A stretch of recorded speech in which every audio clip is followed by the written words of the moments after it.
Dr. Seiler, please, the virtual stage is yours.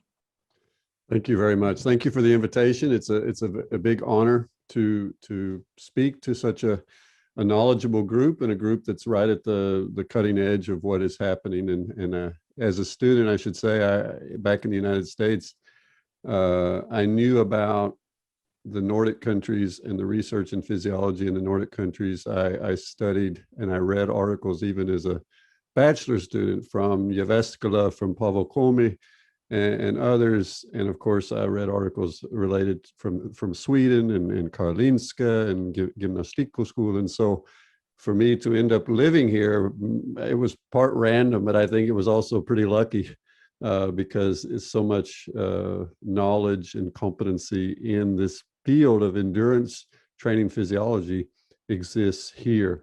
So here is my presentation. Let's see if we can get this started.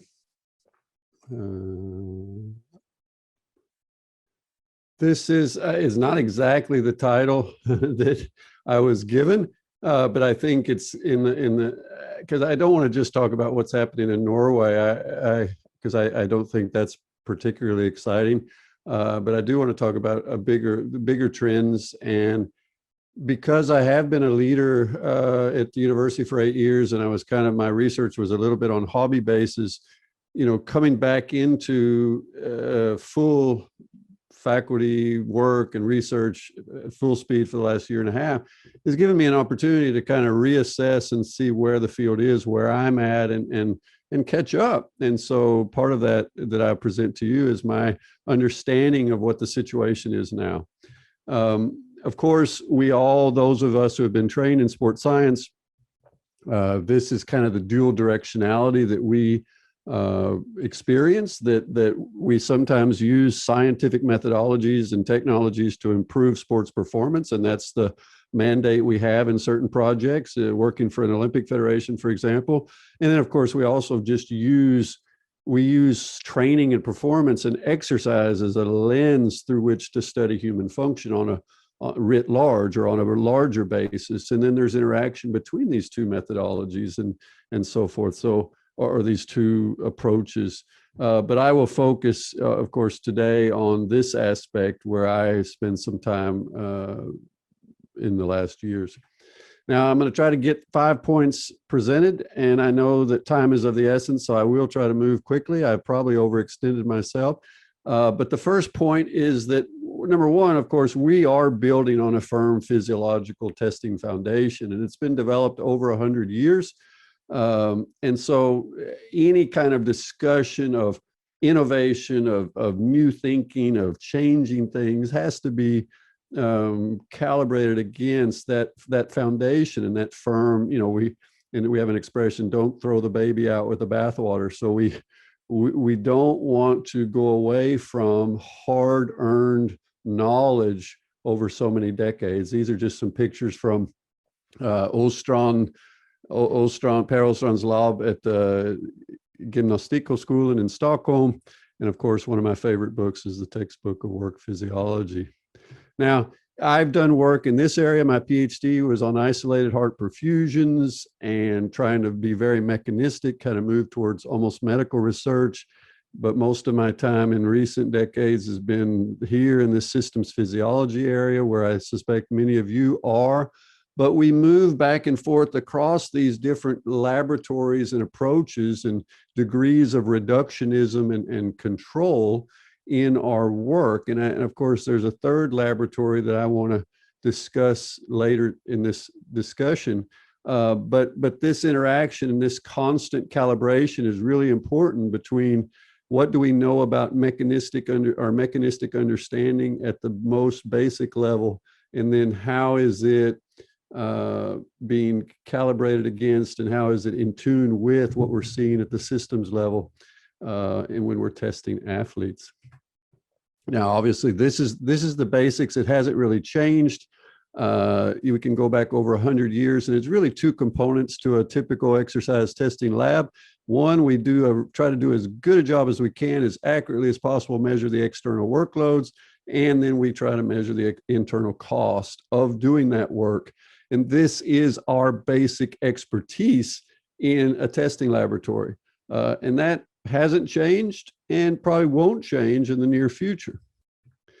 And essentially it allows us to look at this relationship both as a consequence of training, during competitions, during training sessions, and so forth. Now, you know, the instrumentation has developed over time. Finland is obviously famous for some of the work on heart rate measurement and bringing that down, that scale down. But here's perhaps the first heart rate monitor, 250 kilos. This is, of course, Eindhoven, Willem Eindhoven, who got the Nobel Prize in 1924 for being able to quantify the EKG. You have the Eindhoven's triangle represented by the individual sitting there. And rumor has it, or at least there's some historical evidence, that maybe some device like this was actually sitting on the infield when Rudolf Harbig was training under the tutelage of Waldemar Gerschler and the scientist Reindel, in their understanding of interval training. They were very interested in heart rate responses, both during the work and during the rest period. So it is quite possible that he would run over to the infield, stick his 2 arms and 1 foot down in the salt solution to try to get an EKG measurement way back in the 40s. Now, the labs are much more sophisticated in terms of data and the speed at which we can process data and so forth. But the tools are still the same. This is my lab, and you know, a number of different ergometers. They're not all shown here. There's a kayak ergometer, there's a skiing ergometer, but all that's just part of the equation, is that we need to constantly figure out ways to measure the work in a sport-specific way. And here's the model, of course, that we have, that has emerged from decades of work in different countries. And it is the basic endurance performance model. It's been, of course, we could show lots of references to show that under the appropriate conditions, work lasting, say, up to an hour, steady state and so forth, that it's fairly predictive. In a heterogeneous sample, it's highly predictive. But then in a homogeneous sample of elite performers, things get trickier. But these components that are measurable in the laboratory remain kind of at the basis of what we measure. Now, anaerobic capacity, even using that term, is somewhat contentious, but let's call it that. And that the importance of that and how we try to measure W prime or anaerobic capacity or whatever we want to call it, maximum accumulated oxygen deficit, that becomes more or less important depending on the duration of the event and the degree of stochasticity, or the variability in pace and power. And we're going to get into that. Now, you know, and we quibble and quabble and discuss, you know, how should these different variables be expressed, whether it's VO2, we have tons of names, different names for the turn points, lactate turn point 1, lactate turn point 2, threshold power, critical power, and so forth. Part of these names is a function of just all the new different technologies that we have. Ventilatory gas exchange, we have lactate, we have power-based measurements and so forth. And then, of course, efficiency, we discuss economy versus efficiency, and can we truly measure efficiency in certain situations, and how do we measure it in something like cross-country skiing and so forth. Now, here is just to show you, this is fresh data, and you're getting a fresh presentation. This is from just 2 days ago, new world record in the 50-kilometer race running. Des Linden, she broke the 3-hour mark for 50K. And this is data. I pulled in her data to my own analytics program, and you can see she just ran a beautifully even pace, averaged about 3:34.5 per kilometer. This was not a completely flat course, but she kept it flat in terms of pacing, and her heart rate responses are fairly flat as well. So she is a picture of stability for 3 hours of running. And under these conditions, this is when our physiological testing model works best, under these nice steady state pace, even paced conditions. and she predicted her pace. She knew to the second what she was good for, and she executed it precisely. And within the, she 6 seconds was her margin of error, and she got under the 3-hour mark. Now, point 2 here, traditional testing builds on 2 key assumptions. And one of these assumptions is true under some conditions, but it is not true under others. And it's this idea of an internal to external work, or the relationship between internal cost and external work being stable, being a fixed ratio that we can assess and quantify, and then we can just move it out into the performance setting. That's just not true. And we'll look at some of the issues when that is particularly problematic. And then, of course, that steady state conditions will always describe optimal race pacing. That's not true either. And we're going to see that some of the developments are making that a bigger and bigger issue that we need to be aware of. Now, of course, my work in training intensity distribution really comes down to this, I believe, and that is that this manipulation of the training stimulus in order to try to maximize the adaptive stimulus that we're generating at the molecular level, while I won't say minimizing, but managing the systemic stress responses that are occurring at the same time. And of course, there are different manifestations of this stress, whether it's actual physical damage at the bone, tendon, muscles interface, or sympathetic nervous system maladaptation, immunosuppression, even psychological fatigue. Some have even described endorphin addiction issues and so forth. So these are aspects that we have to manage. And I think training intensity distribution is part of that. And some of the work I did, now it's 15 years ago plus, when we saw this distribution. Since that time, I've tried to understand, why is it, how is it that athletes have self-organized towards some type of distribution. It looks often very much like this. This is time and zone for Olympic champions. And you see just a very large majority of training happening below the first lactate turn point. And then case studies such as this is Ingrid Christensen. We have many others. This is from Espen Tønnesen, just showing how this intensity distribution looks like across the year. And the reason I bring this up is because testing is part of the process for anchoring the training distribution that our athletes perform. And training intensity distribution, I would say, functions as guardrails, and that's why I show you this picture. If you're driving down a steep road with a lot of curves, the guardrails will be there, at least in countries that care about their citizens, to protect them. And to protect them against what? Well, inertia, but also inexperience in driving and their own egos, thinking they're better than they are at driving a car, and unforeseen problems like a moose coming across the road in northern Finland. And so this is also true in training, that our basic intensity distribution models probably protect the athletes against themselves, against their own inexperience, unforeseen problems, and so forth. But within those guardrails, you still have to negotiate the curves. There are better and less optimal ways of driving the car, and that's the same for training. And we're trying to get better at this optimization process.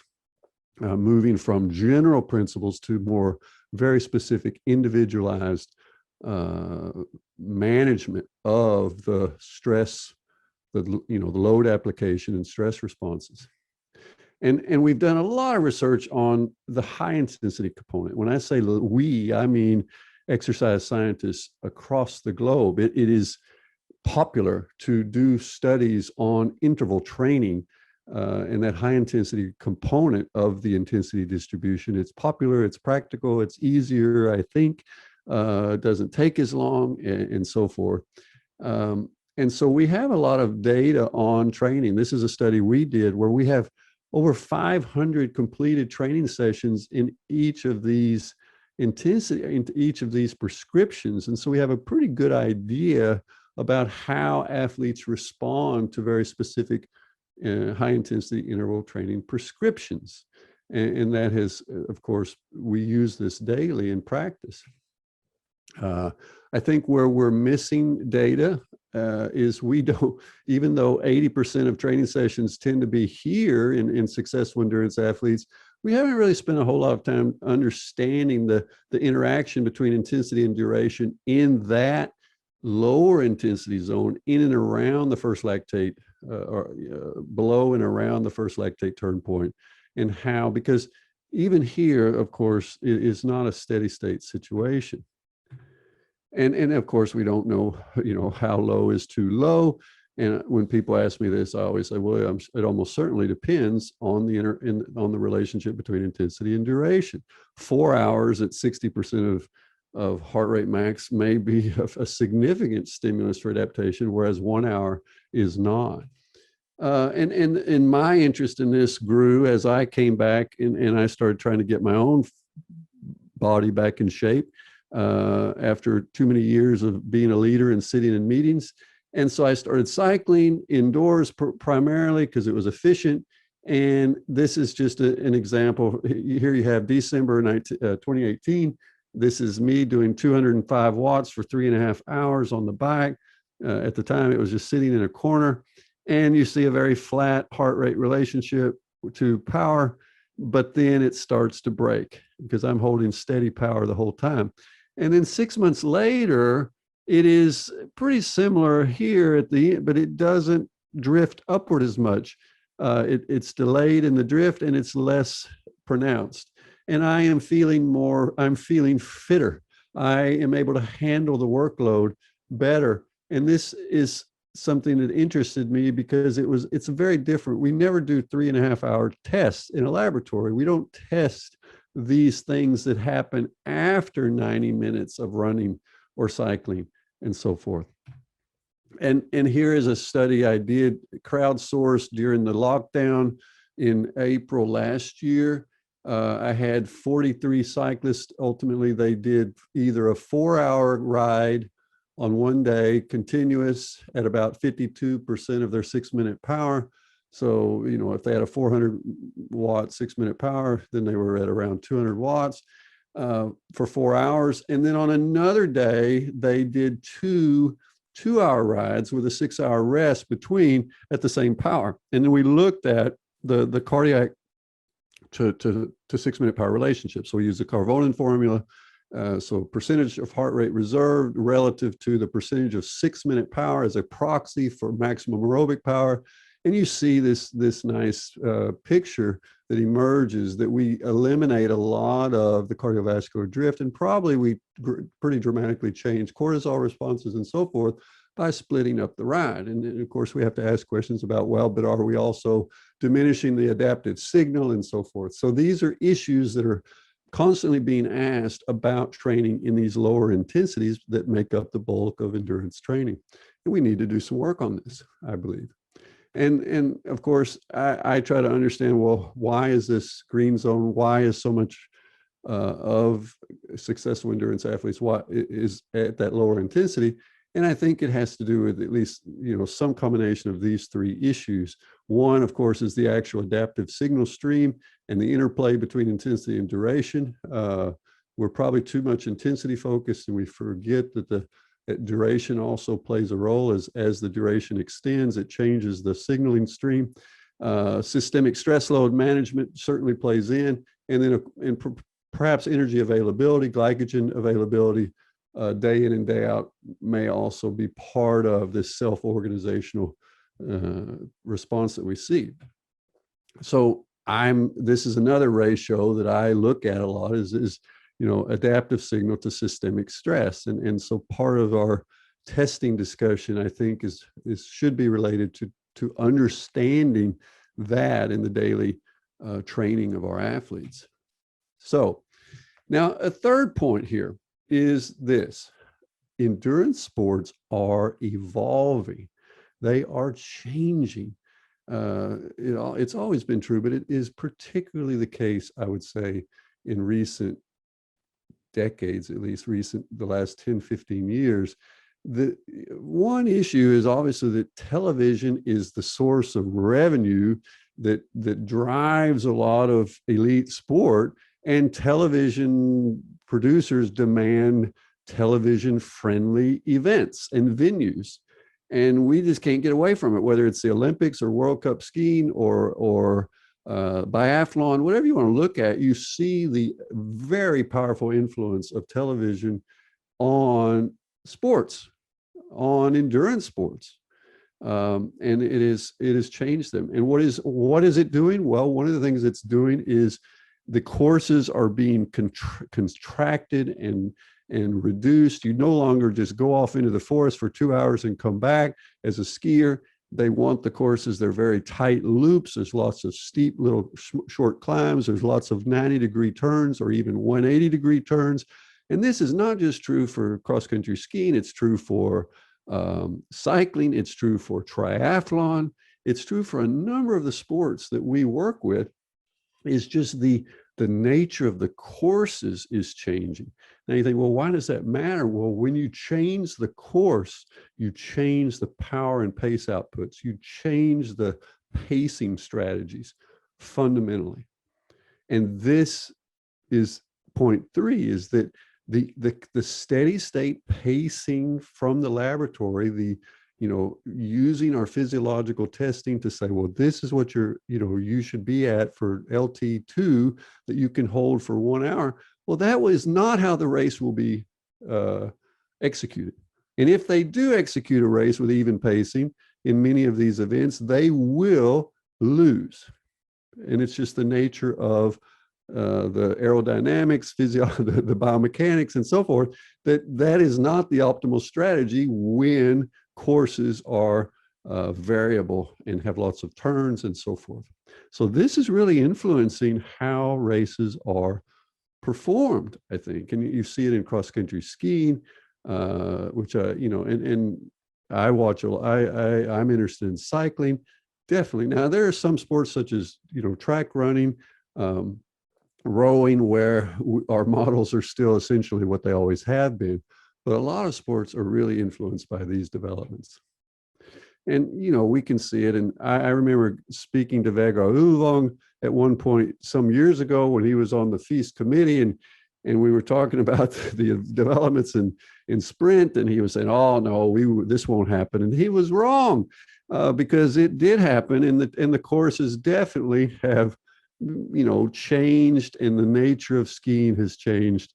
And so, it's fun to watch. But we're also seeing this in triathlon. This was just from a week or two ago, an indoor triathlon. They have a series of events. This is literally being executed on Zwift. The avatars are competing against each other, but they are this event, 200-meter swim, 4K bike, 1K run, repeated 3 times, each time switching the order. Total competition time, I think, in this event was about 33 minutes, but it was highly strategic in terms of the way they pace the different components. And the order of these different aspects was very decisive depending on their individual strengths. So this is part of racing, and it is not steady state. Now, here's a athlete I work with, a professional cycling team here in Norway, Uno X. It's a development team. They have, the team itself is development, but then they have a younger group that's development for the development team. And this is one of their athletes, 18, 19 years old, and 87 mLs per kg. His brother has the same. They're twins. They've been mountain biking, training for an hour. They've really developed their maximum oxygen consumption, and it is world class. 87 mLs per kg is absolutely world class. But this athlete is nowhere near a world-class cyclist. And that's because he does not have the capacity to execute these high power efforts across 4, 5, 6 hours. He's good for an hour, but that's just not going to get you anywhere in professional cycling, at least not in road racing. So he's got a lot of work to do, a slow process of extending his endurance, his durability. And it hopefully will happen. But some of the measures that we do in the laboratory do not, in this case, they make him look better than he is. Now, Here's an athlete this is actually kind of an impressionistic version of a photograph of an event just some weeks ago. This is Mathieu van der Poel from the Netherlands. This is kind of an impressionistic version of the photograph in the last steep climb in the Strada Bianca race, the White Roads race in Italy. Beautiful race, fantastic race. The presence behind him is the world champion Julian Alaphilippe, that he just explodes past like he's basically standing still. And the commentator said, this is what 1 billion watts look like. Well, that was a bit of an overestimation, but this is what the actual race looked like. And this is the raw data. And in this modern world, some of our top athletes actually do provide the raw data from their power cranks and their heart rate monitors. Mathieu van der Poel is one of those that does, which makes it exciting for me. So here's the raw data from a 4-hour and 45-minute race.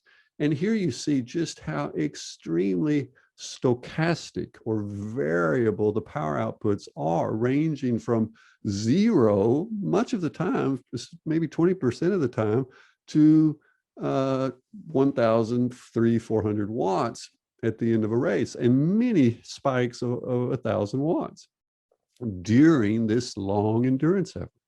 So nothing about this is steady state. And if we smooth the data using 30-second smoothing and use that same calibration of percentage 6-minute power and percentage of heart rate reserve, based on lots of data we have from Van der Poel, we're able to calibrate this. This is what it looks like. And you see that you get a really nice relationship when you do the smoothing, because you kind of deal with the lag between heart rate and power, but everything matches up. The data looks good, but even with 30-second smoothing, you see the variability. And if you look at the power distribution in these races, World Cup, these 6-hour, they're classics. This is shorter, but some of the classics in the spring are 6 hours plus, and they have a tremendous, it's a U-shaped distribution for power output, with a lot of time spent at very low power output, actually, because of drafting, because of downhills and so forth, and then a very significant amount. In this case, 410 watts is the approximate so-called critical power of Van der Poel. So it's a kind of a reasonable proxy for maximum lactate steady state, or somewhere in there. It's, a bit contentious, but this model works pretty well for understanding the relationship between high intensity work and lower intensity work. And that's the distribution you will see in these races, this U-shaped power distribution. Now here's another race. This is the E3 class, semi-classic, I think it is. And what's interesting here is that I work with this X team. So this athlete I know, Marcus Holgaard, and he's the same age as Van der Poel. He's not at the same level, but this was his first World Tour race ever.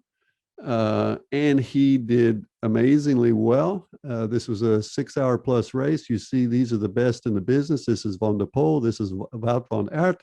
And there were, I think, several others in the absolute top echelon of cycling were here. This is the gold helmet, tells me this is Greg van Avermaet.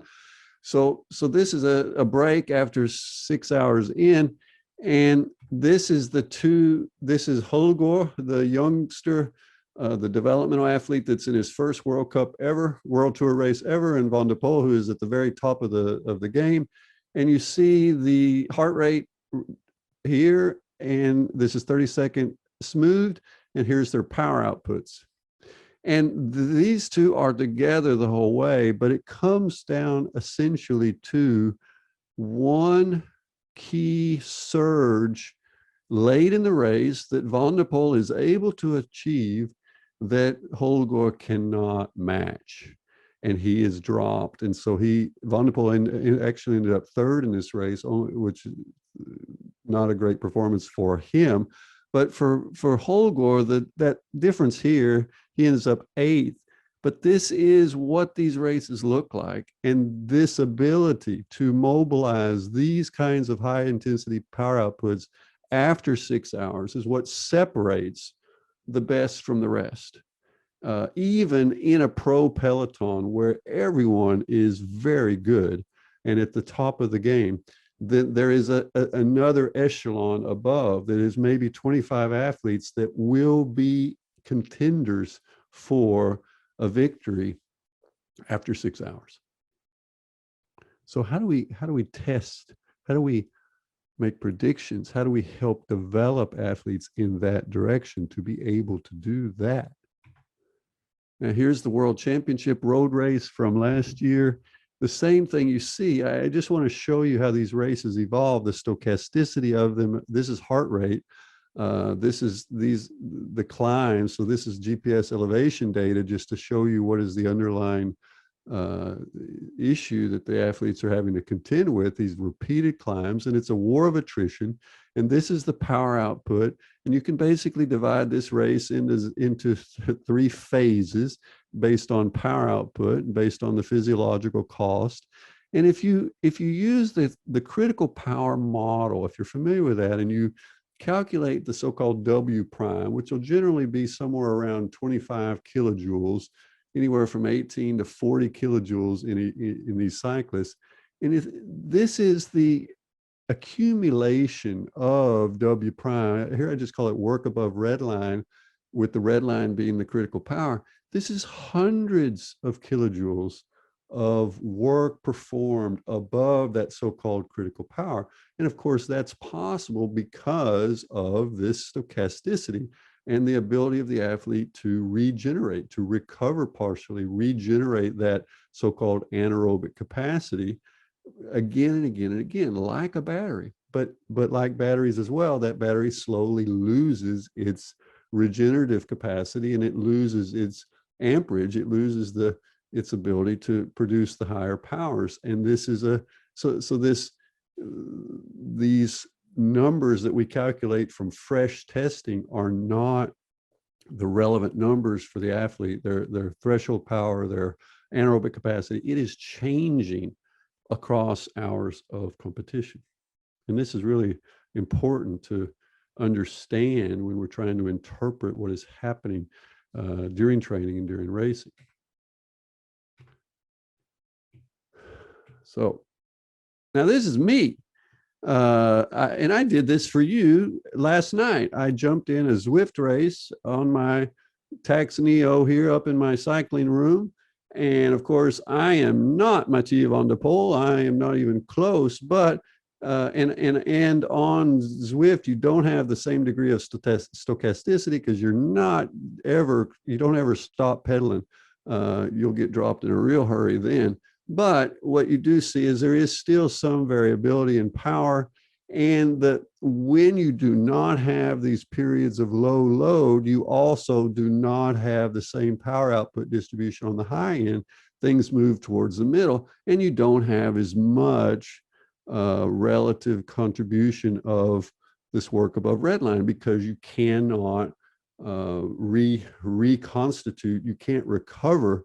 So even in races of a different nature on Zwift, I will be able to produce more of this work above red line. So it very much depends on the stochasticity of the event. And of course, our performances as masters athletes or elite athletes, we have to train very specifically for this because it's not the same as a steady state effort. Now, the fourth point I want to make is that real-time, real-world testing and monitoring is becoming the norm, and it's the expectation. Our athletes essentially more and more are saying, well, we really don't want to go into the lab and we don't see the point. And so this is something we need to be clear about. And the reason this is, and I think it's important, of course, is the lab gives us a great deal of reductionistic control, but it doesn't always give us the field validity or external validity that we need, and the athletes feel this. And so, you know, a lot of the work that we've done on trying to understand how athletes train, we've really made progress by moving out into their world and understanding self-organizational principles, emergence, and the real world constraints that dictate how the training process ultimately emerges or evolves. And and that was that's what happened with this 80-20 or polarized training. It was not in the laboratory, it was seen, it was out in the field with the athletes trying to understand what they were doing. So this was an eye-opener for me as a sports scientist, as to the validity of lab-based studies on training intensity distribution just was not there. Because when we moved out into the world of athletes training 20 hours a week, things were just different. Once we moved past the untrained to trained transition, the training distribution of intensity just changed pretty dramatically. And so this is an important model, and I've talked about this a lot in different settings, is the difference between that model that I learned as a student based on lots of 6, 8, 10-week studies of college students that were essentially untrained, to studying athletes that are already well-trained or becoming well-trained. That's a very different, we see a different picture. And today, of course, we've really evolved in terms of how we monitor, how we describe the training process, from, a true diary of training, which would have been very qualitative. And then slowly we started seeing in the, say, 70s, 80s, these kinds of log books where you start to see a more quantitative approach. They lend themselves to adding up columns and rows and so forth. And then, of course, today, everything is digital. And when you have digitization of the process, it is very easy to develop metrics. And it's almost too easy, because you can take any numbers and begin to make ratios or various algorithms with and without any kind of validation. And that's happening. And so a lot of athletes are pretty confused by these various metrics and various terms that we are using as sports scientists, and that are being used in the various metrics, whether it's trainer road, training peaks, whatever you speak of. No ill will towards those products, but they have their metrics, they use their terminology, and they tend to use it differently depending on which program you speak of. And so this is a problem, I think. And when we talk about stress responses and stress loads and stress scores, of course, there are multiple stressors, and there's the addition of various responses. I love this picture because it kind of typifies what we see. This is probably Tour de France or in one of the Grand Tours. This is an athlete that crashes, but they stay in the race. And what happens very typically when athletes crash, none of these little injuries you see are particularly damaging to the athlete's ability to cycle. However, they hurt. The athlete can't sleep at night because they roll over on this stuff. And 2 or 3 days later, they end up, giving up the race, the stage race, because of stress, because it all adds up, and they get on the bike and they can't perform. So it's, the drops add up until eventually there is an overload. Now, I pulled three terms away out of all that forest of terminology that engineers use. Engineers use load, stress, and strain in a very logical, repeatable manner. So if they wanted to test this wooden beam, what it can handle of load, they would apply a load to the beam, they would measure the beam's cross-sectional area, and they would identify or quantify the stress on the beam as the load relative to its capacity. And then if they applied a big enough load, they can actually measure changes or a bend or a deformation in the beam, and they would measure that, and they would call that strain. Okay, so load is neutral, stress is an internal process that's occurring in the fibers of the wood as a function of that relationship between load and capacity. And a strain response can emerge if the load exceeds that capacity. And so I've tried, I'm not an engineer, so I've tried to, go into the engineering literature a little bit, make some notes and try to understand how they understand stress and strain. and load and so forth. And I just give you these notes. You can pursue them yourself. But I do think there is some biological relevance here, but we just have to adapt these in, our understanding of load, stress, strain in an engineering, in a non-biological material, and say, well, how do we modify and understand that and be more consistent in our use of terminology and monitoring in the biological training world? And I think it's possible. And so, the training loads are actions that we control, but the load is essentially neutral. It generates an adaptive signal, but it also tends to elicit systemic stress, more or less, depending on intensity times duration interactions. And we try to accumulate adaptations while mitigating and managing strain reactions, these longer term deformations of the physiological system that may last out days or even longer, weeks, if they get out of hand.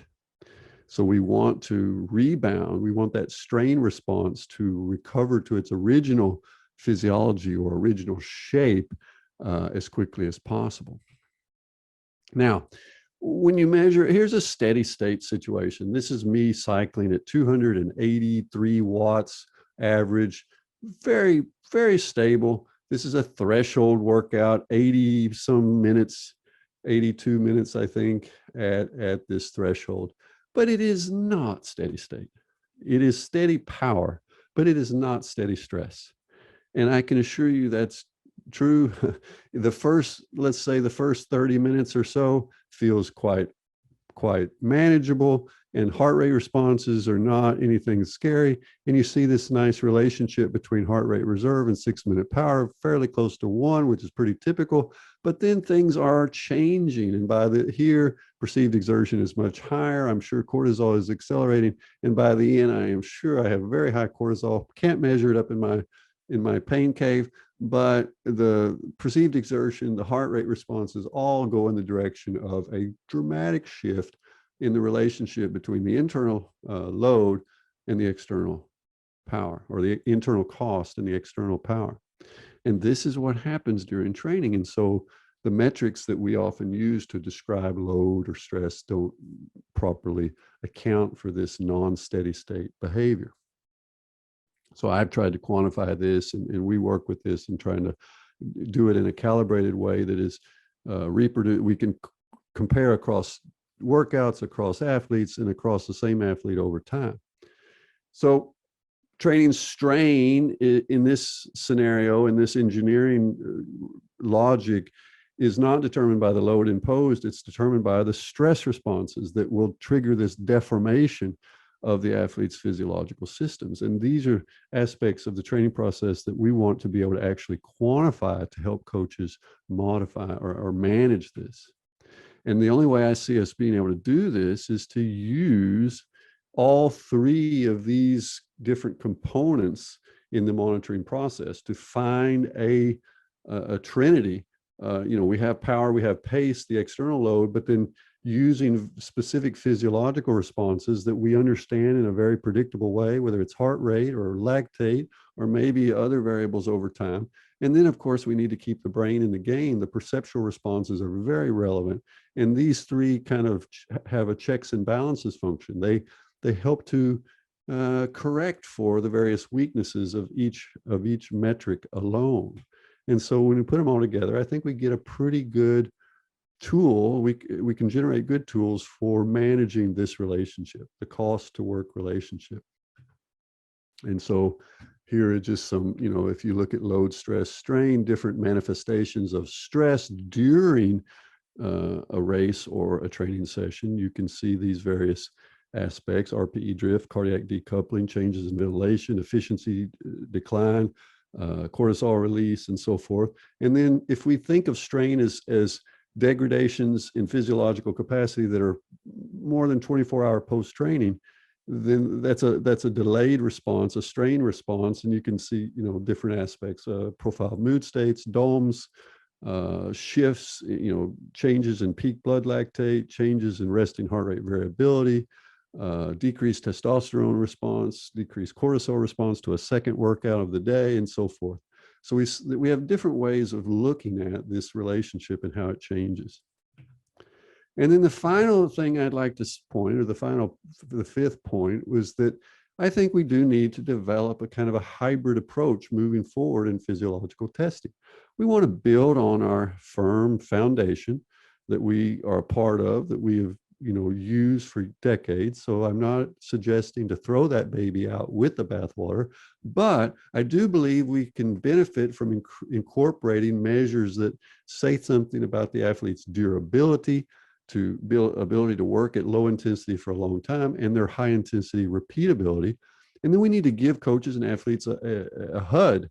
You're gonna say, what's a HUD? Well, a HUD that they can trust and use for individual training decisions. Now let's get into that.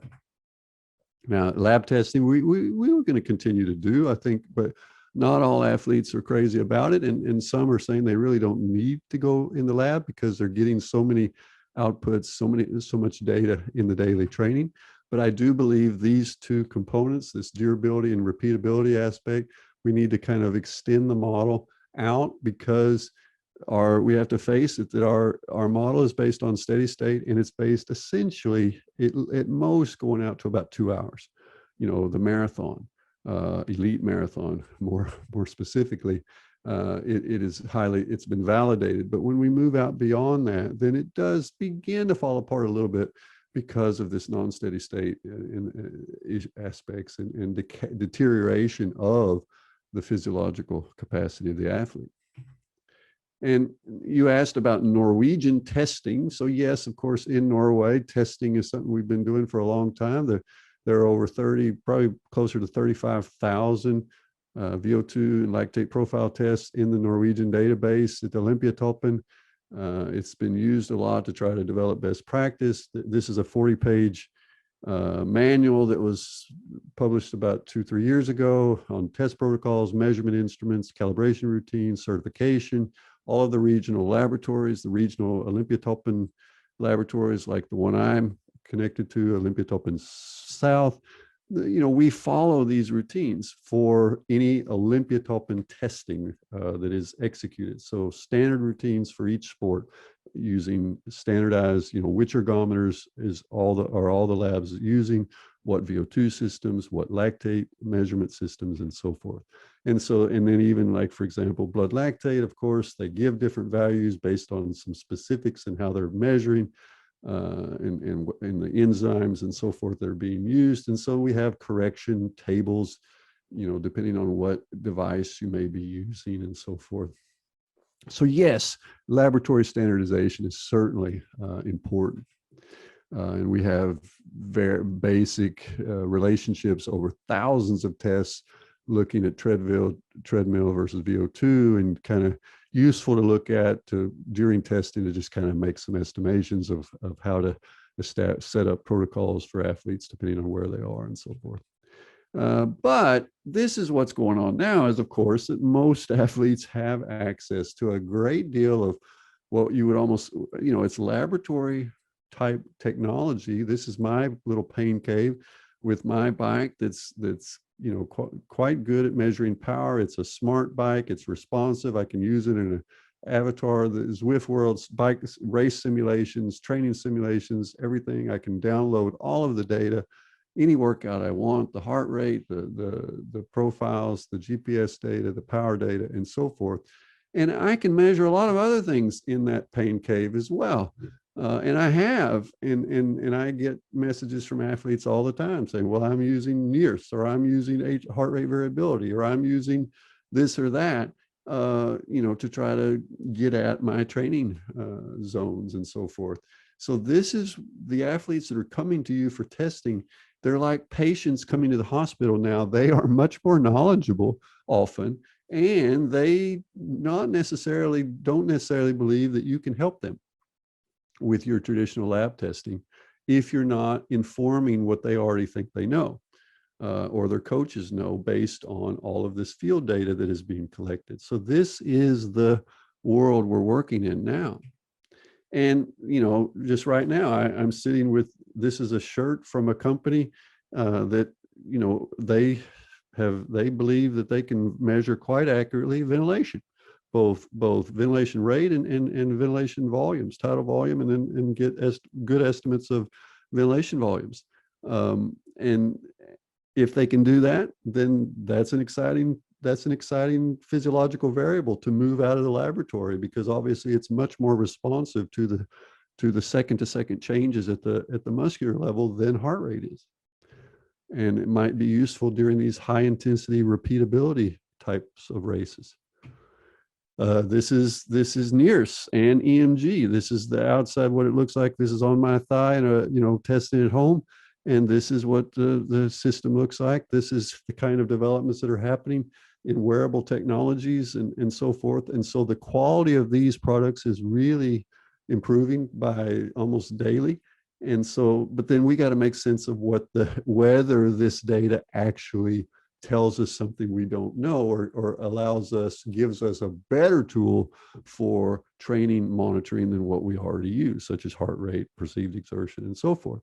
And I'm not sure it does, but we need to understand it, because the athletes are definitely interested in testing these methodologies. We can do EKG testing now. You remember that Einthoven's triangle, things have changed. This is a product from my own university that's cloud service, 7-day testing with this device, and it will count every single arrhythmia that I have during 24-hour testing. This is just one example of a ventricular extrasystole that it detected. And so it's registering. This can go straight to my doctor. If I were an athlete, with a potential arrhythmia issue, which is pretty common in endurance sports, devices like this can definitely be useful for helping to manage and quantify what is actually happening, whether it's a more serious arrhythmia issue or relatively benign. So a lot of technologies that are competing for our attention right now. So we have to help our coaches and athletes with these discussions and make some decisions ourselves on validity and reliability. Are they practical under field conditions? Do they integrate with coaches' workflow? And fundamentally, do they inform or confuse this iterative process of training, monitoring, and adjustment that is happening day in and day out in high performance environments? And this is what they're looking to us for help with. And we need to be very proactive, I think, if we're supporting high performance environments, to deal with this modern jungle of technologies. And, geeks like us, like me, we like a lot of data, but I can assure you that athletes and coaches tend to be less equals more. They want maximum information value for minimum data overload. And this is where that HUD comes up. HUD is the heads up display. Fighter pilots are in a very high stress environment with a lot of data that they have to manage constantly. And if they make mistakes, of course, they can die. So it is extremely important how that information is presented to them. And here you see the so-called heads-up display that the athlete is, or the fighter pilot has, so that they can get the most important information into their eyes as they keep their eyes on the external environment. And that's basically what we want to achieve for our coaches. We want to give them a heads-up display that allows them to stay in the field, in their coaching environment, seeing what's happening, watching their athletes, and then layer on top of that very useful, concise data, not an information overload, but data that allows them to make appropriate decisions day in and day out. So that's what we're looking for, is that, heads up, eyes out. If we can do that for our coaches and athletes the same way that technology helps modern fighter pilots, then our testing works well. Because ultimately, this is what we want to ask. How are you feeling? How are you responding to the training? Are adjustments needed? These are basic questions. that all of that mathematics, all of those variables need to cook down to if we're going to be successful and useful for these performance environments. So that was what I wanted to say. Thanks for listening. I think I almost did it on time.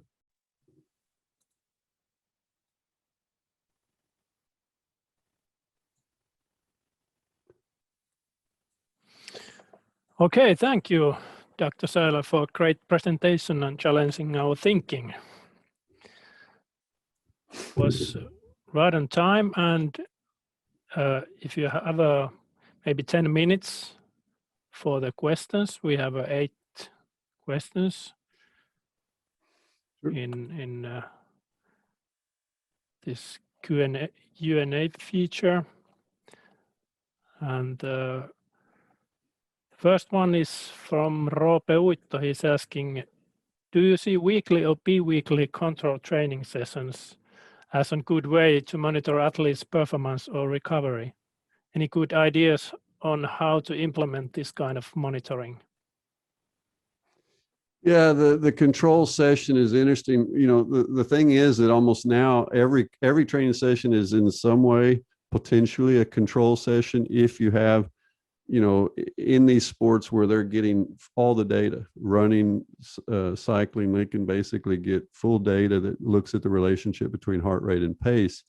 When I worked with speed skaters back some years ago, we did a control session. We took one interval session and just standardized it. And that was seemed to be a very useful way to go. We've tried, some people have looked at a standardized warm-up as a control before training to look at heart rate responses during the warm-up. So there are different tools. I really think it just comes down to consistency. So I can see using a control session. The only thing I see with athletes is you got to be really careful how often you do things like this because they get tired of it really fast. So it needs to again fit into their training workflow without being seen as something extra. So if you can make it part of a workout, then that usually works better. Okay, thank you. And our society's chair, Mikael Fogelholm, asks, how would you define aerobic threshold from a physiology, or on the other hand, from testing, or can it even be defined? And there's an added comment also that he means aerobic threshold is probably the same as your lactate threshold 1. Yeah, I don't even use the terms aerobic and anaerobic because it's very confusing, and it's kind of historically based on a historical misunderstanding of the physiology to make those, you know, that distinction. But LT1 for me is it is difficult to estimate without laboratory testing. It's almost more difficult than LT2, but LT1, you know, for me is you start to see that non-linear change in the metabolic responses at the muscular level, you know, as we see it through the blood lactate picture. So for me, it's the start of a range of intensities between LT1 and LT2 that represent a shift in stress responses, a shift in muscle recruitment, a shift in metabolic balance.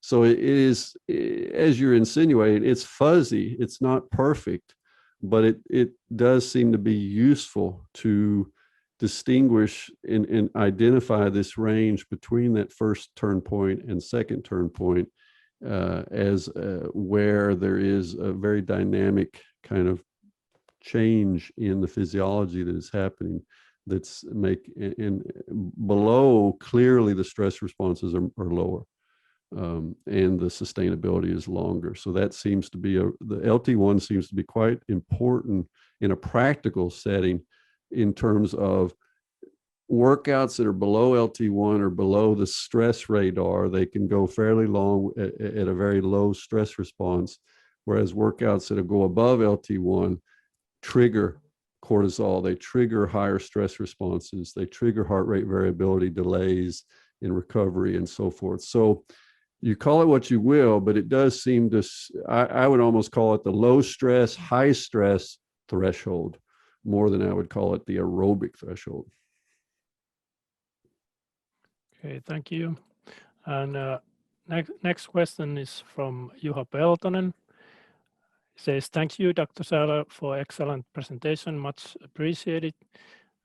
Your figures and comments on training intensity distribution showing plenty of training below threshold 1, some between thresholds and moderately above threshold 2, is followed by many athletes around the world with excellent results. However, recent approaches highlighting double threshold training, EI training between thresholds twice a day, morning and afternoon, often twice a week, is gaining popularity, especially among middle distance runners. Would you like to comment this approach in general and also in terms of exercise testing? Are there ways to see from the test results which approach is optimal for the given athlete? Yeah, it's a great question. I'm actually a co-author on a review that hopefully is going to come out soon in sports medicine on middle distance training, middle distance performance. And it's both from a, what is the research, what do we know, and then what is the coaching best practice. So this is, middle distance has always been the most challenging, I would say, from a coaching standpoint and a training intensity distribution issue. Middle distance, first of all, I'd say that the 800 and 1500 in running are generally converged, and we call it middle distance. But what we see is that there is a dividing line in the training process between those two. Specialists in the 800 meter train fundamentally differently from specialists in the 1500 meter. But 1500 meter specialists tend to train alike endurance athletes in general. Now, your question is, what's going on with these workouts, a lot of threshold workouts, and it seems to be partly being popularized by the Ingebrigtsen brothers here in Norway, because they present training information to the extent that they're telling exactly what they're actually doing. They say they do a lot of these workouts, like 20 times 400 meters at threshold. But when you really go into what they're doing, it's the speeds are clearly above threshold. But Jakob Ingebrigtsen has been doing these workouts since he was 10 years old. I don't think there's a week gone by that he didn't do something like a 20 times 400 meter workout since he was 10 years old. So that's a pretty interesting case study. What's happening in Norway is, my daughter, she moved to Oslo. She's become a distance runner after a 10-year dancing career. She's training with Chalva, one of the best clubs for women there. And that's what they're doing. They're doing 3 interval sessions a week, Tuesday, Thursday, Saturday, same interval session every Tuesday, Thursday, Saturday. And it is just pulled out of what they believe the Ingebrigtsens are doing.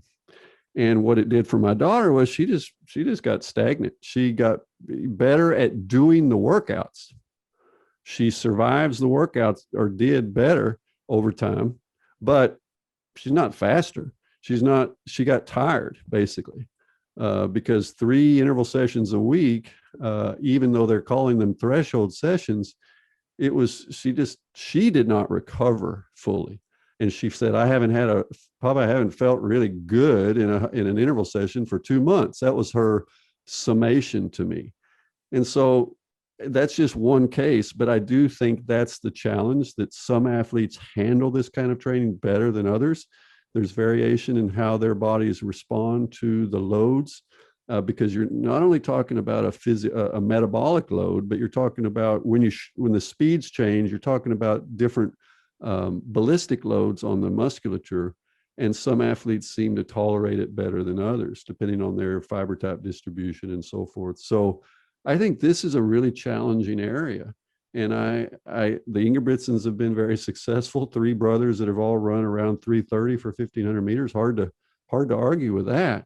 But I do think that anytime we transfer these individual cases to general training methodologies, a lot of people end up not performing very well because they're not the Ingebrigtsens. They haven't been training like this since they're 10. They don't respond the same way. So we had to really be careful. And that's my feeling. I'm always looking for individual optimization issues, and I'm happy to say that, yeah, sometimes that polarized model is not going to be, it's a decent starting point, but then we have to adjust. But in general, lots of threshold training is still seems to be a good recipe for stagnation and kind of overstress responses. So I'm watching carefully. Sure. And here's a question from Otto Loukkalahti. He's asking, which exercise procedure Dr. Seiler personally prefers more in terms of maximizing training adaptations? 2 times 2 hours ride or 4 hours ride? Right. Single Great. ride. I don't know. I don't know. We don't have the data. What you can basically say, I would argue, is that in rowing, in running, in cross-country skiing, in kayak, orienteering, I think all of those, it would be very normal to do doubles. As the athlete moves up to a fairly high performance level, they're going to start doing twice daily workouts, at least a number of days each week. In cycling, that is still not as common. Cycling seems to be at a high level. They still tend to do single workouts, but they do longer workouts. And they argue, and I think it's reasonable to say, they need the time in the saddle because the races are so long. So this is an issue. But even in cycling, because of the emergence of these really good indoor trainers, the programs like Zwift, it is becoming more popular, more common for the cyclists to do doubles. In the winter, for particular, they'll go on Zwift for 2 hours in the morning, 2 hours in the evening. So I don't know that we know yet, the jury. I think it does reduce stress responses to split the workout up. I think the second 2 hours of a continuous workout, you do see more cardiac drift, you see, higher cortisol. So you may be reducing the stress responses, but the question we don't know so much about is, are you also, when you split it up, reducing the adaptive responses? And what's the balance over time? Because of course, the athlete does hundreds of workouts over many months. So you're not going to detect it with a 2-week study, I don't think. So these are questions that are open for experimental models to try to get at, because I don't think that's been studied in the literature. Okay, thank you. We have 5 more questions. Do you have a time? Yeah, let's go. Okay, let's go. If you got time, I got time. Okay, Sami Maunonen says, thanks, Stephen, and asks, this is a bit off topic, but I would be interested in your thoughts considering the testing of tactical athletes, in this case, firefighters. In Finland, we rely on submax cycle ergometer test to define the VO2 max of the firefighters. There are set limits to be fit to serve, but the context of testing and the actual work is highly different. Cycling versus walking, stairs and other work, consistent and controlled effort versus short intensive bouts of effort needed, temperature, and so on. Are there examples from the world of endurance sports about the difference in sport-specific or more general testing, and how much the testing protocol can alter the viewpoint of which we analyze the competence of the athlete? Right. Oh, it's a great question. I once, many years ago, I did something similar with ambulance drivers, which they turned out they weren't in very good shape at all, and sometimes that was a problem. But for firefighters, it's an even bigger issue.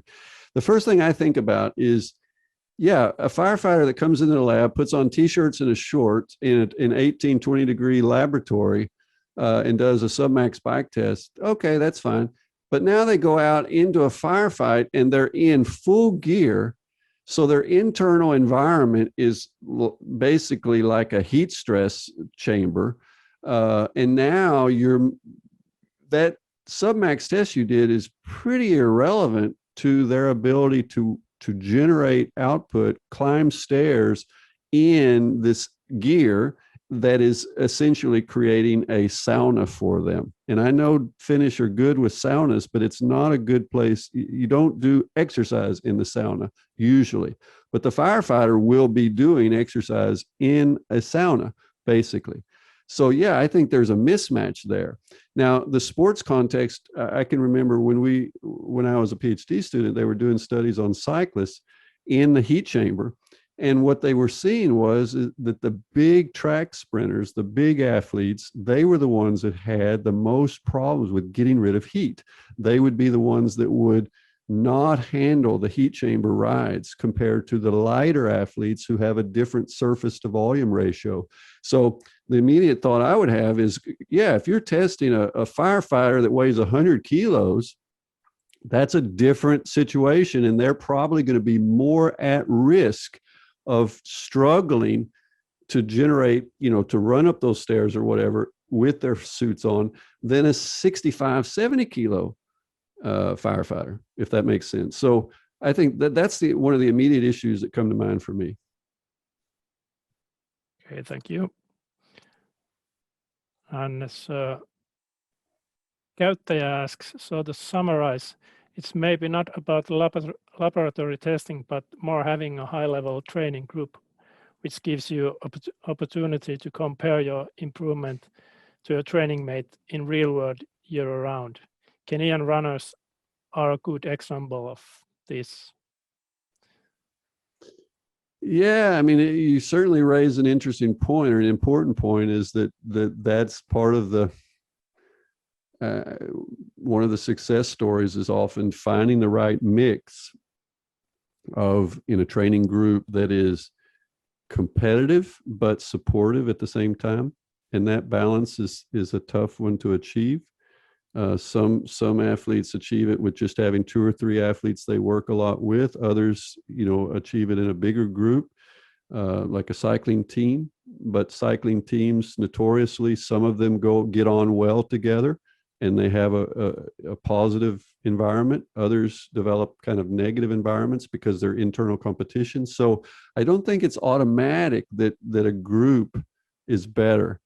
But it depends on the kind of the philosophy. The Kenyan runners perhaps have a different mentality that is more supportive. Maybe that's true in Finland as well, but we've had environments in Norway where in some cases the environment was extremely supportive, like Marit Bjørgen in cross-country skiing for the women. And then we've had other environments where maybe it was a bit more destructive, more competitive, because of certain, gladiator athletes at the top of the hierarchy. So I think it's a mixed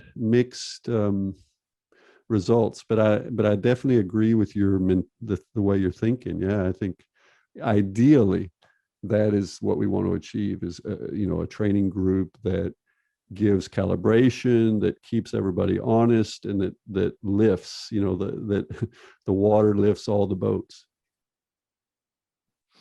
Okay, and then there's another question from Juha Peltonen. He's asking regarding NIRS measurements. Do you have a favorite parameter to follow, or do you measure and use both concentration parameters, oxyhemoglobin, deoxyhemoglobin, total hemoglobin, and or tissue oxygenation index, TOI/TSI? I'm going to disappoint you there, you all, because I don't know. I'm still trying to understand NIRS. I'm trying to understand the variable.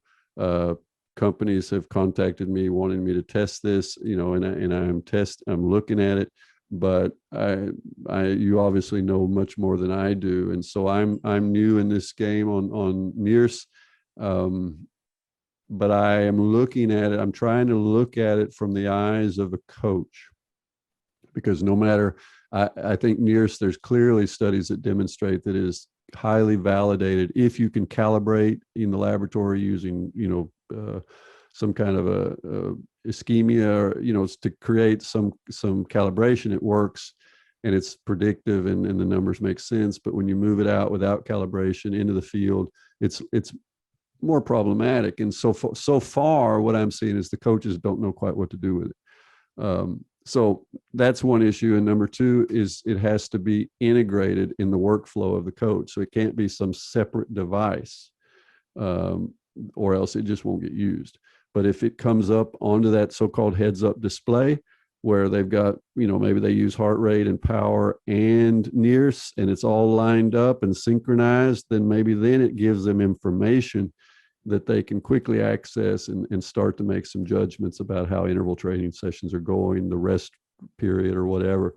So that's where we're at, is transferring a laboratory device that under optimal conditions clearly is telling us something about the metabolic state of the muscle to a daily tool for adjusting training. I'm not sure we're there yet. And I don't know enough yet about the different ways, the different refraction parameters, the different wavelengths and so forth at which to optimize this. Okay, thank you. And Elias Lehtonen asks, how would you account for the primary reasons behind slow accumulation of fatigue and in long races, for example, 6 hours? Physiologically increasing HR relative to power can be observed. If hydration and sufficient cooling are addressed, what do you consider as primary explanations? Yeah, great question. And the key, of course, is we've tended to say that heart rate drift is a hydration issue, and it can be, but I don't think that's the issue we're seeing in these athletes, because they're very good at hydrating. At least part of the equation is glycogen depletion and a shift, I think, in motor unit recruitment. The population of motor units that are performing the work is slowly changing across the duration of the competition, and that's going to be pretty individual. If you have an athlete that is a diesel with a very high slow twitch composition, then maybe the drift is less. Whereas if you have an athlete that has this positive ability to generate really high powers, it will also often come at a cost because they have a more mixed fiber distribution, and so they are more susceptible to that, to the depletion, to the decay, and the loss of efficiency. There is research to show that efficiency is declining. The actual metabolic or oxygen cost of doing the work is increasing across time. And so literally you could basically say that the thresholds of these athletes, they are changing dynamically.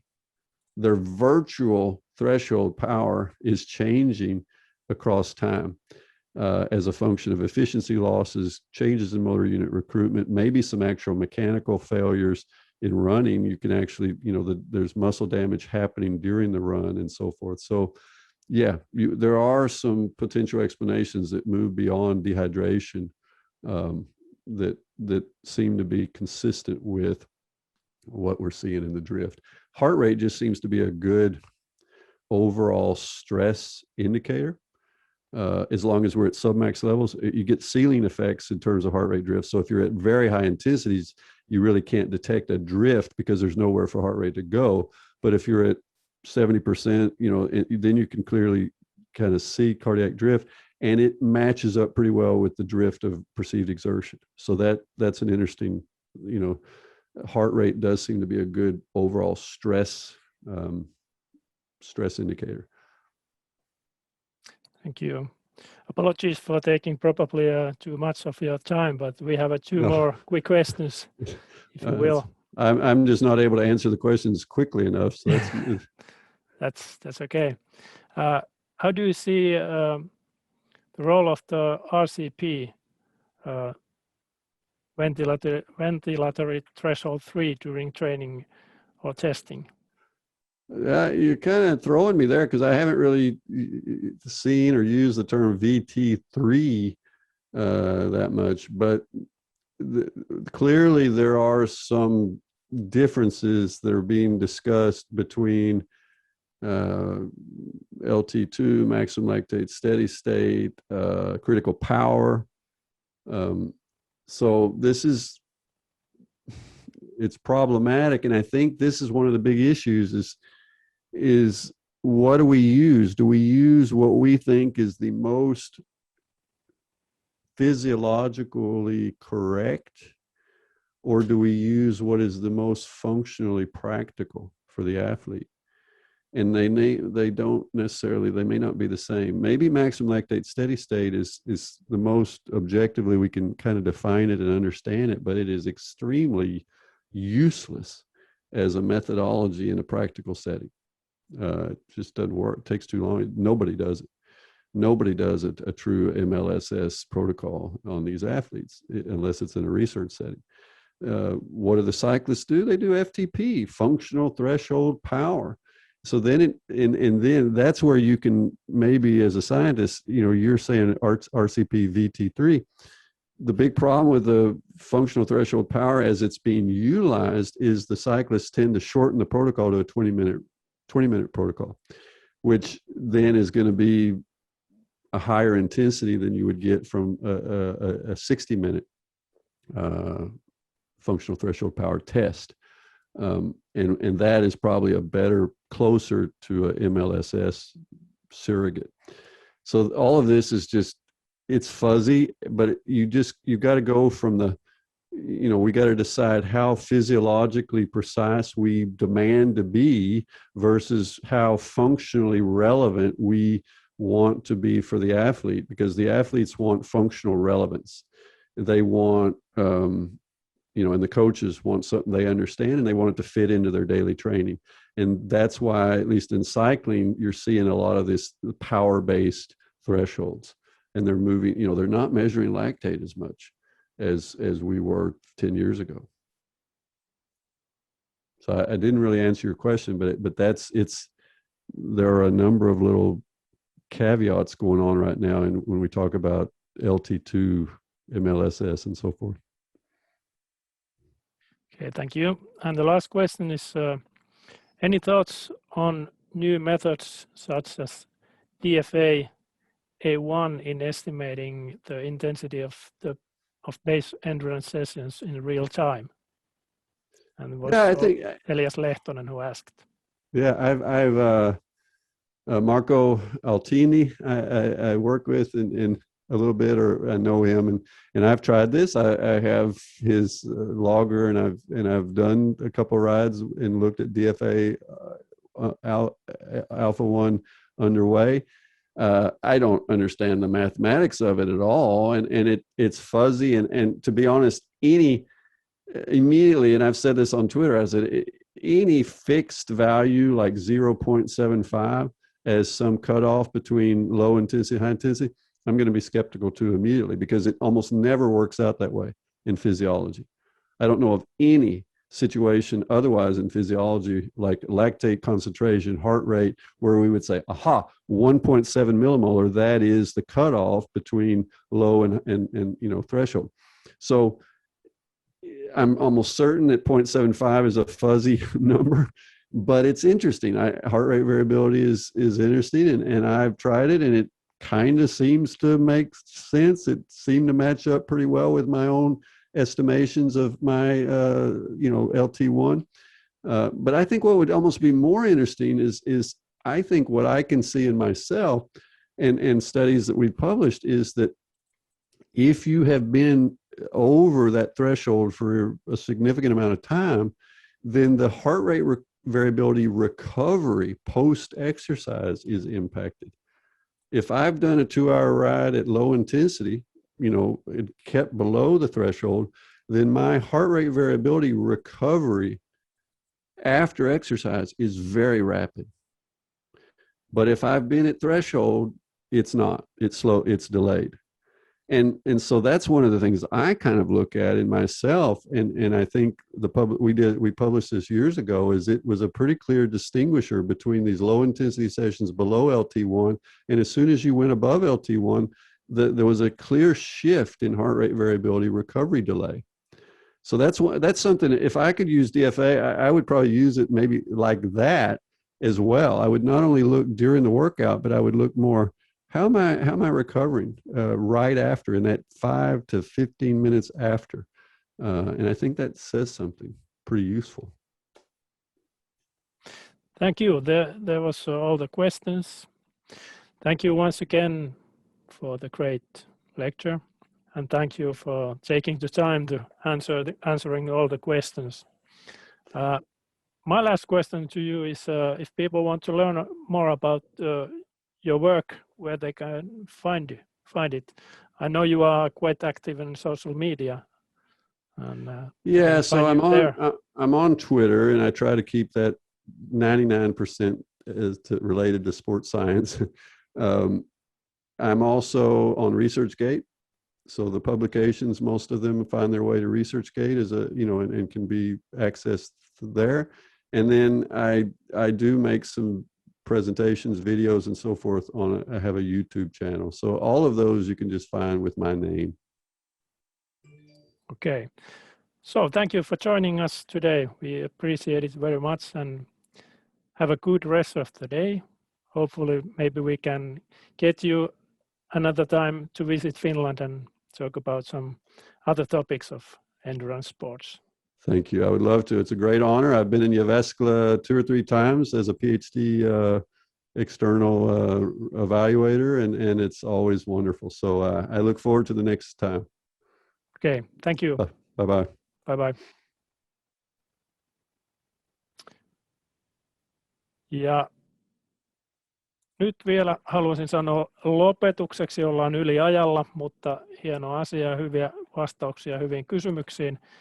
Mutta tähän lopuksi vielä haluaisin kiittää kaikkia tämän päivän esittäjiä ja osallistujia. Oli hienoa, että olitte isolla joukolla mukana. Kiitos hyvistä kysymyksistä. Niitä tuli tosi paljon ekassa sessiossa. Ei ihan ehditty kaikkea käymään läpikään. Webinaaritallenteet tulee saataville ensi viikon alussa LTS:n YouTube-kanavalle heti kun se on vaan editointi saadaan tehtyä, niin ladataan ne sinne. Ne tulee sitten jakoon. Ja tämä vuosihan oli poikkeuksellinen, tai itse asiassa jo viime keväästä lähtien koronaepidemian myötä ei olla päästy järjestämään perinteisiä kuntotestauspäiviä fyysisenä tapahtumana, ja tämä oli pieni sitten korvaus sille, kun ei päästä kuntotestauspäiville, niin saatiin kuitenkin hieno webinaari aikaiseksi. Mutta toivottavasti päästään ensi keväänä taas kuntotestauspäiville ihan fyysisesti, ja ensi vuoden aiheena on kuntotestaus turvallisuusaloilla. Joten pysykää kuulolla, seuratkaa liikuntatieteellisen seuran kanavia, siellä varmasti sitten tietoa tarkemmin esimerkiksi ensi kevään kuntotestauspäiviä. Hyvää kevään jatkoa kaikille. Kiitos ja päätetään tilaisuus tähän. Moi moi.